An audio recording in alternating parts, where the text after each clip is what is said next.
Pemirsa, ribuan massa menggelar aksi demonstrasi di Kota Jayapura, Papua, menolak penetapan tersangka dugaan korupsi oleh KPK terhadap Gubernur Papua Lukas NMB. Bahkan ratusan massa pendukung menjaga ketat rumah pribadi gubernur.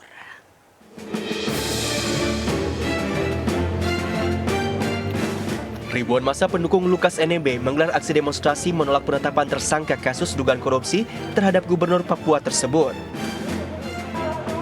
Demo yang dipusatkan di Taman Imbi, Kota Jayapura ini juga terjadi di sejumlah titik. Di antaranya di Makam Tes di Sentani, Expo Wayan, dan lingkaran AB Pura. Massa demo menilai penetapan status tersangka terhadap Gubernur Papua Lukas NMB sebagai bentuk kriminalisasi.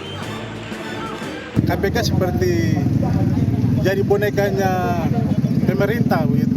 Ikut bermain-main, menggiring opini, membentuk opini. Padahal hari ini gubernur hanya disangkakan dengan kasus gratifikasi. Tapi opini mulai dibangun liar lagi, melibatkan lembaga-lembaga, tokoh-tokoh penting di negara ini.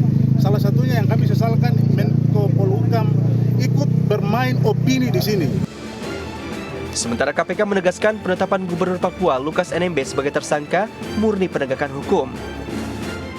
KPK juga minggu ini akan melayangkan panggilan kedua terhadap Lukas NMB untuk diperiksa sebagai tersangka. Penyidikan yang sedang KPK lakukan ini murni penegakan hukum, tidak ada kepentingan lain.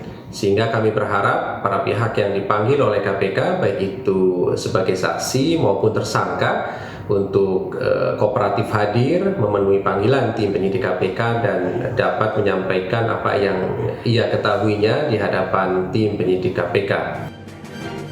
Lukas NMB ditetapkan sebagai tersangka kasus dugaan korupsi pada 5 September lalu.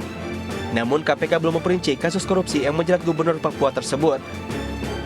Sementara pengacara Lukas NMB menyebut sangkaan yang dijerat KPK ialah penerimaan gratifikasi sebesar 1 miliar rupiah. Usai penetapan tersangka oleh KPK, rumah pribadi Gubernur Lukas NMB di Koya Tengah, Kecamatan Muaratami, Kota Jayapura, Papua, dijaga ketat ratusan pendukungnya. Dari Jayapura, Papua dan Jakarta, tim liputan melaporkan.